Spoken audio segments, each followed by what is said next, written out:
Assalamualaikum warahmatullahi wabarakatuh.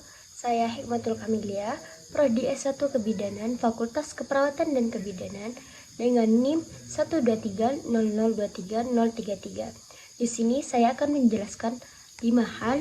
Yang pertama, pengertian suhu tubuh. Kedua, pengatur suhu tubuh. Yang ketiga, penjalaran sinyal tubuh. Keempat, faktor yang mempengaruhi suhu tubuh. Yang kelima, mekanisme kehilangan suhu dalam tubuh. Yang pertama, pengertian suhu tubuh. Suhu tubuh adalah perbedaan antara jumlah panas yang diproduksi oleh proses tubuh dan jumlah panas yang hilang keluar lingkungan.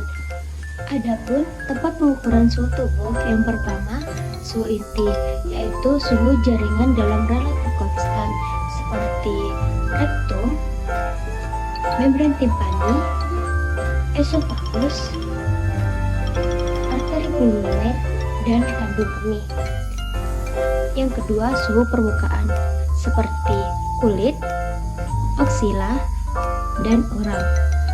Rasa suhu mempunyai dua submodalitas, yaitu rasa dingin dan rasa panas.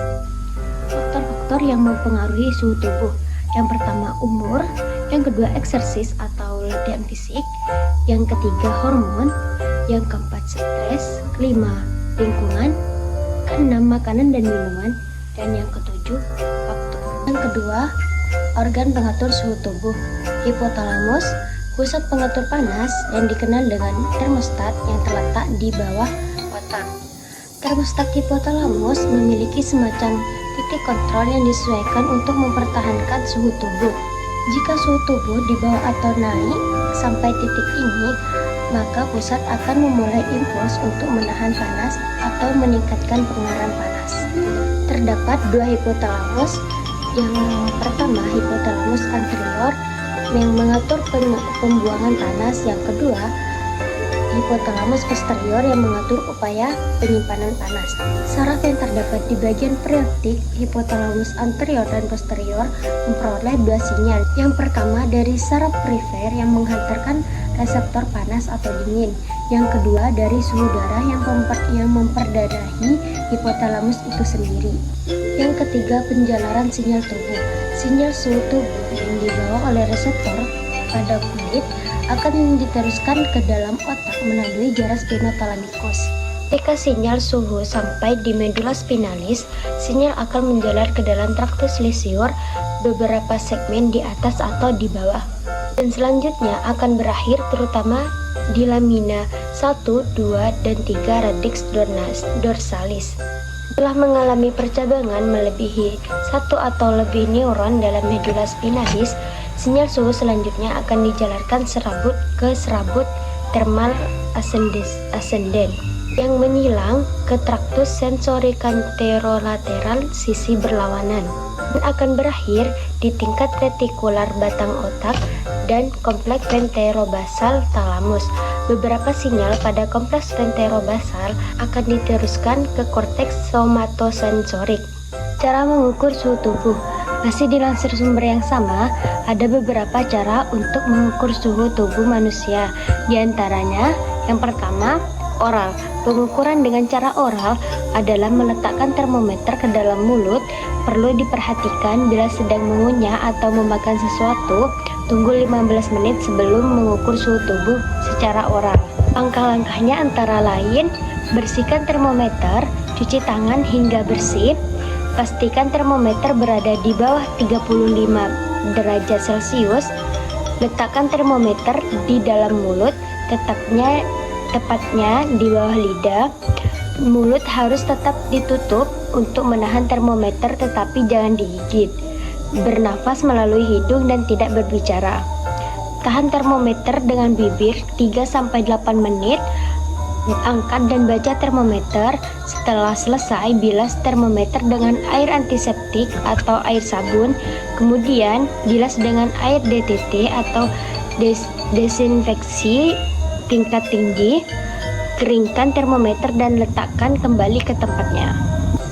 Prosedur pengukuran suhu tubuh antara lain, bersihkan termometer, cuci tangan hingga bersih, pastikan termometer di bawah 35 derajat Celcius, Beri gel atau vaselin pada ujung termometer. Anak harus pada posisi telungkup atau terlentang dengan kedua kaki diangkat. Masukkan ujung termometer ke dalam anus. Jangan masukkan termometer lebih dari 2,5 cm. Tahan termometer selama 2-4 menit. Angkat termometer dan baca suhunya. Bersihkan termometer dengan air dingin dan sabun. Yang ketiga, aksila atau ketiak. Pengukuran suhu aksila atau ketiak merupakan pengukuran suhu yang paling aman. Biasanya digunakan untuk orang dewasa dan maupun anak-anak. Langkah-langkahnya antara lain: bersihkan termometer, cuci tangan hingga bersih, pastikan termometer di bawah 35 derajat Celcius, tempatkan termometer di bawah lengan, sementara ujungnya harus di tengah ketiak. Tahan termometer sampai 3-4 menit. Setelah itu, angkat termometer dan baca suhunya. Bersihkan termometer dengan air dan air sabun. Yang keempat, faktor yang mempengaruhi suhu tubuh. Faktor yang mempengaruhi suhu tubuh ada 6, yaitu usia, aktivitas fisik atau olahraga, kadar hormon, irama sirkadian, stres, dan lingkungan. Pada bayi dan balita, belum terjadi kematangan mekanisme pengaturan suhu, sehingga dapat terjadi perubahan suhu drastis terhadap lingkungan. Regulasi tahun baru mencapai kestabilan saat pubertas.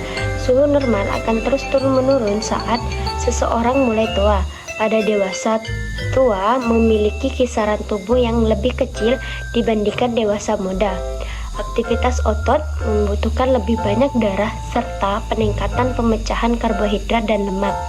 Berbagai bentuk olahraga meningkatkan metabolisme dan dapat meningkatkan produksi panas sehingga terjadi peningkatan suhu tubuh. Umumnya wanita mengalami fluktuasi suhu tubuh yang lebih besar. Hal ini dikarenakan adanya variasi hormonal saat siklus menstruasi. Perubahan suhu juga terjadi pada wanita saat menopause. Yang terakhir, mekanisme kehilangan suhu panas dalam tubuh. Keempat mekanisme kehilangan panas pada tubuh. Yang pertama, radiasi, konduksi, evaporasi, dan konveksi. Pertama, radiasi. Radiasi adalah mekanisme kehilangan panas tubuh dalam bentuk gelombang panas inframerah. Gelombang inframerah yang dipancarkan dari tubuh memiliki panjang gelombang 5-20 mikrometer. Tubuh manusia memancarkan gelombang panas ke segala penjuru. Radiasi merupakan mekanisme kehilangan panas paling besar pada kulit. 60% atau 15% seluruh mekanisme kehilangan panas. Kedua, konduksi. Konduksi adalah perpindahan panas akibat paparan langsung kulit dengan benda-benda yang ada di sekitar tubuh. Biasanya proses kehilangan panas dengan mekanisme konduksi sangat kecil. Yang keempat, evaporasi atau penguapan air dari kulit dapat memfasilitasi perpindahan panas pada tubuh. Setiap 1 gram air yang memiliki evaporasi akan menyebabkan kehilangan panas tubuh sebesar 0,58 kilokalori pada kondisi individu tidak berkeringat.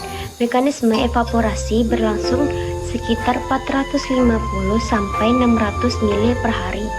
Evaporasi ini tidak dapat dikendalikan karena evaporasi terjadi akibat difusi molekul air secara terus-menerus melalui kulit dan sistem pernafasan.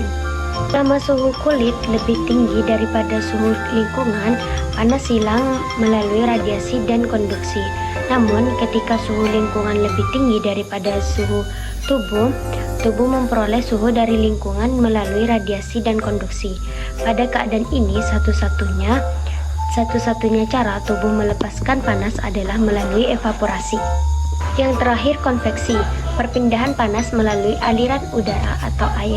Sekian penjelasan dari saya, Budian bawa bonsai sambil makan stroberi. Semua telah usai, saatnya saya undur diri. Assalamualaikum warahmatullahi wabarakatuh.